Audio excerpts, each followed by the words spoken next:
എല്ലാവർക്കും നമ്മുടെ പുതിയൊരു വീഡിയോയിലേക്ക് വീണ്ടും സ്വാഗതം.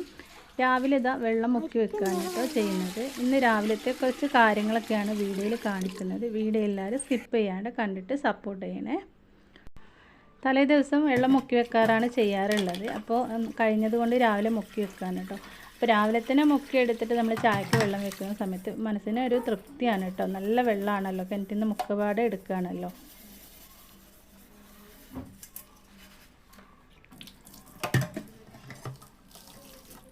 അങ്ങനെ ഇതാ ചായക്ക് വെള്ളം വെക്കാനുള്ള പാത്രം ഒന്ന് കഴുകി എടുത്തിട്ടുണ്ട്. ഇന്നിപ്പോൾ രാവിലെ ഞാൻ തലേ ദിവസം ഇന്നലെ ഞാൻ കടല വെള്ളത്തിലിട്ടിട്ടുണ്ടായിരുന്നു. അപ്പോൾ പുട്ടുണ്ടാക്കാമെന്നാണ് വിചാരിച്ചിട്ടുണ്ടായിരുന്നത്. പുട്ടുണ്ടാക്കാൻ നോക്കുമ്പോൾ കുറച്ച് മാവേ ഉള്ളൂ. അപ്പോൾ ഞാൻ പൂരി ഉണ്ടാക്കാമെന്ന് വിചാരിച്ചു. മൈദപ്പൊടിയും അതുപോലെ തന്നെ കുറച്ച് റവയും കുറച്ച് അരിപ്പൊടിയും കൂടി ചേർത്തിട്ട് പൂരി ഉണ്ടാക്കി എടുത്തിട്ടുണ്ടെങ്കിൽ എണ്ണ അധികം കുടിക്കുകയൊന്നുമില്ല. ഒരുപാട് എണ്ണ കുടിക്കാതെ നല്ലൊരു ക്രിസ്പി ആയിട്ടുള്ള പൂരി ഉണ്ടാക്കി എടുക്കാൻ പറ്റും കേട്ടോ. അപ്പോൾ ഞാൻ ചായക്ക് വെള്ളം വെക്കുകയാണ്. ഇത് തിളച്ചിട്ട് ഇതിൽ നിന്ന് കുറച്ച് നമുക്ക് കുടിക്കാനായിട്ട് മാറ്റി വെക്കണം. കുട്ടികൾ 2-3 നാൾ ചായ കുടിക്കില്ല. അപ്പോൾ വെള്ളം അവർക്ക് വേണ്ടിയിട്ട് മാറ്റി വെക്കുകയാണ്. ഇന്നിപ്പോൾ ഞാൻ വീട്ടിലേക്ക് പെരുന്നാളിന് പോയപ്പോൾ മക്കൾ കൂടെ വന്നിട്ടുണ്ട്. താങ്കളൻ്റെ 2 മക്കൾ, അതുപോലെ തന്നെ ചെറിയ അമ്മോനെ ഒരു മോളും കൂടി വന്നിട്ടുണ്ട്. അപ്പോൾ അവരെല്ലാവരും തറവാട്ടിൽ ഒത്തുകൂടിയിരുന്നല്ലോ. അപ്പോൾ അങ്ങനെ അവർ ഇങ്ങോട്ട് വന്നിട്ടുണ്ട്. അപ്പോൾ അതാ കുടിക്കാനുള്ള വെള്ളം മാറ്റി വെച്ചിട്ടുണ്ട് കേട്ടോ. ഇനിയിപ്പോൾ നമ്മൾ ചായ തിളച്ച് വരുന്ന സമയത്ത് പൊടി ഇട്ട് കൊടുക്കണം. അപ്പോൾ പൊടി കഴിഞ്ഞിട്ടുണ്ട്. അപ്പോൾ ഞാൻ കുപ്പിയിലേക്ക് കുറച്ചും കൂടി പൊടി ഇട്ട് കൊടുക്കുന്നുണ്ട്. ഇത് നമ്മുടെ റിപ്പൺ ടീ പൗഡറാണ് കേട്ടോ. നല്ല കടുപ്പാണിത്. അപ്പോൾ ഞാൻ ഒരുപാട് കടുപ്പത്തിൽ ചായ വെക്കുന്നില്ല. ഇവിടെ കുട്ടികൾക്ക് ചിലർ ചായ കുടിക്കും, അവർക്ക് വല്ലാണ്ട് കടുപ്പം ഇഷ്ടമല്ല. അപ്പോൾ ഞാൻ ഒരു ഇളം പൊടി ഇട്ടിട്ടാണ് ചായ ഉണ്ടാക്കാറുള്ളത്. ഇനിയിപ്പോൾ ഇതാ കടല കഴുകിയിട്ട് കുക്കറിലേക്ക് ഇട്ട് കൊടുത്തിട്ടുണ്ട്. മസാലപ്പൊടികളും തക്കാളിയും പച്ചമുളകും ഒക്കെ ചേർത്ത് കൊടുത്തിട്ട് ഇനി നമുക്ക് ഉപ്പും കൂടി ഇട്ട് കൊടുത്തിട്ട് വേവിക്കാനായിട്ട് വെക്കാം.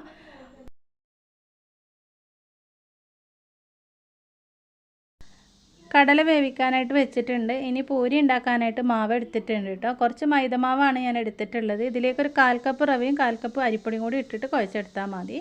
അങ്ങനെ ഇതാ കടല വെന്തിട്ടുണ്ട്. ഇനി ഇതിലേക്ക് തേങ്ങ അരച്ചത് ഒഴിച്ച് കൊടുക്കുന്നുണ്ട്. തേങ്ങയും വലിയ ജീരകവും ചെറിയ ഉള്ളിയും ഇത്തിരി മഞ്ഞൾപ്പൊടിയും കൂടി കൂട്ടിയിട്ട് അരച്ചെടുത്തിട്ട് തിളച്ച് വരുമ്പോൾ ഇതിലേക്ക് വെളിച്ചെണ്ണയിൽ ചെറിയ ഉള്ളിയും കറിവേപ്പിലയും അതുപോലെ തന്നെ ഇത്തിരി ചിക്കൻ മസാല ബീഫ് മസാലയും കൂടി മൂപ്പിച്ചിട്ട് കറിയിലേക്ക് ചേർത്ത് കൊടുക്കുന്നുണ്ട്. നല്ല ടേസ്റ്റാണ് ഇങ്ങനെ ചേർത്തിട്ടുണ്ടെങ്കിൽ.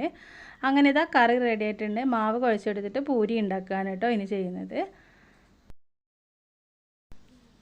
നമുക്ക് അരിപ്പൊടിയും കൂടി ചേർത്തിട്ട് പൂരിക്കുള്ള മാവ് കുഴച്ചെടുക്കുമ്പോൾ ഇങ്ങനെ സാധാരണ നമ്മൾ മൈദപ്പൊടിയും കൂടി കുഴച്ചെടുക്കുന്ന സമയത്ത് ഒരുപാട് ഇങ്ങനെ കുഴച്ചെടുക്കുമ്പോഴും പരത്തിയെടുക്കുമ്പോഴൊക്കെ ഇങ്ങനെ ഒന്ന് കുഴഞ്ഞ് പോയാൽ ഒട്ടുന്ന ഒരു പരുവുണ്ടാകും. അങ്ങനെ ഒന്നും ഉണ്ടാവില്ല കേട്ടോ. നമുക്ക് നല്ല സ്മൂത്തായിട്ട് ഇങ്ങനെ കുഴച്ചെടുക്കാനും ഉരുട്ടിയെടുക്കാനും പരത്തിയെടുക്കാനൊക്കെ പറ്റും കേട്ടോ.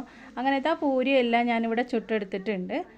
ഇനി നമുക്ക് ചായ കുടിക്കണം. സമയം ഇപ്പോൾ 8:30 മണിയായിട്ടുണ്ട്. കുട്ടികളൊക്കെ എണീറ്റ് വരുന്നിട്ട് പല്ലൊക്കെ തേച്ചിട്ടേ ഉള്ളൂ. എവിടേക്കും പോകാനൊന്നുമില്ലല്ലോ. അപ്പോൾ അവർ കിടക്കുമ്പോൾ തന്നെ ഒരുപാട് സമയമാവും കേട്ടോ. അങ്ങനെ കറി ഇതാ ഒരു പാത്രത്തിലേക്ക് എടുത്തിട്ടുണ്ട്. ഈ ഒരു കടലക്കറി നിങ്ങളൊന്ന് ഉണ്ടാക്കി നോക്കണേ, അടിപൊളി ടേസ്റ്റാണ്.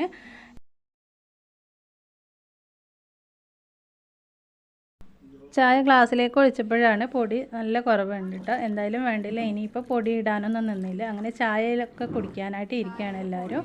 അപ്പോൾ എല്ലാവർക്കും വീഡിയോ എടുക്കുമ്പോൾ മുഖം കാണിക്കേണ്ടെന്ന് പറഞ്ഞിട്ട് കുട്ടികളൊക്കെ മടിച്ചിരിക്കുകയാണ്. അതുകൊണ്ട് തന്നെ ആരെയും വീഡിയോയിലൊന്നും ഞാൻ കാണിക്കുന്നില്ല. അപ്പോൾ ഇതൊക്കെയാണ് ഇന്നത്തെ കുഞ്ഞു കുഞ്ഞു വിശേഷങ്ങൾ രാവിലത്തെ. എല്ലാവരും വീഡിയോ ഇഷ്ടമായിട്ടുണ്ടെങ്കിൽ അഭിപ്രായങ്ങൾ അറിയിക്കാം കേട്ടോ. വീണ്ടും നമുക്ക് മറ്റൊരു വീഡിയോയുമായിട്ട് കാണാം. താങ്ക്